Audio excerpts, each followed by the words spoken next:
افغان صدر حامد کرزئی افغانستان کے جنوبی صوبے قندھار میں طالبان کے خلاف نیٹو افواج کے آپریشن کے لیے لوگوں سے حمایت کی درخواست کرتے ہوئے نظر آ رہے ہیں۔ انہوں نے ان افغانوں پر تنقید کی جو طالبان کی حمایت کرتے ہیں اور کہا کہ وہ اپنے ہی ملک کے خلاف لڑتے ہوئے اپنے ہی لوگوں کو ہلاک کر رہے ہیں۔ ہم کبھی بھی دہشت گردوں کے ساتھ مذاکرات نہیں کریں گے جو یہاں وہاں بم دھماکے کرتے ہیں۔ واشنگٹن اور صدر کارزائی کے درمیان حالات کشیدگی کی طرف بڑھ رہے ہیں۔ افغان قانون سازوں کا کہنا ہے کہ صدر کارزائی نے مغربی الزامات پر تنقید کے جواب میں بند کمرے میں میٹنگ کی۔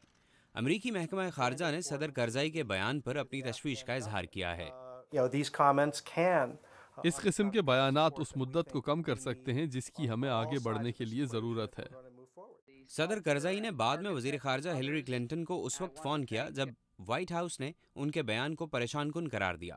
کچھ ماہرین کا کہنا ہے کہ صدر کارزائی کا بیان امریکہ کے ساتھ ان کی کشیدگی کا اظہار کرتا ہے۔ یہ ایک ایسے وقت میں ہوا ہے جب امریکہ اور نیٹو طالبان کو پیچھے دھکیلنے کے لیے فوجیوں کی تعداد میں اضافہ کر رہے ہیں۔ صدر اوباما نے گزشتہ ماہ کے آخر میں کابل کے ایک غیر اعلانیہ دورے پر صدر کارزائی سے کہا تھا کہ وہ اپنی حکومت سے کرپشن کا خاتمہ کریں۔ ہم خطے میں انتہا پسندی کے خلاف فوجی حکمت عملی میں پہلے ہی بہتری دیکھ رہے ہیں، مگر ہمیں سول حکومت کے نظام میں بہتری لانا ہوگی۔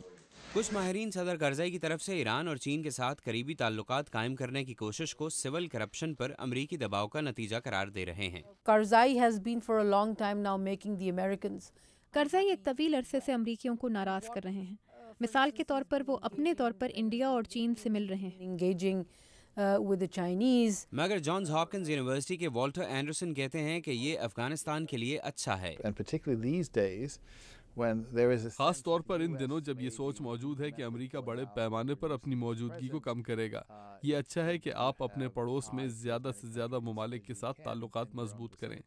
ماہرین کا کہنا ہے کہ افغانستان میں چین اور ایران کے مفادات مغرب سے مختلف ہیں۔ افغانستان میں استحکام چین کے اپنے مغربی حصے کی سیکیورٹی کے لیے ضروری ہے کیونکہ وہاں مسلمانوں کی اکثریت ہے اور افغانستان کی معدنیات چین کے لیے توجہ کا مرکز ہیں۔ پروڈیوسر روی کھنہ کے ساتھ محمد عاطف، اردو VOA۔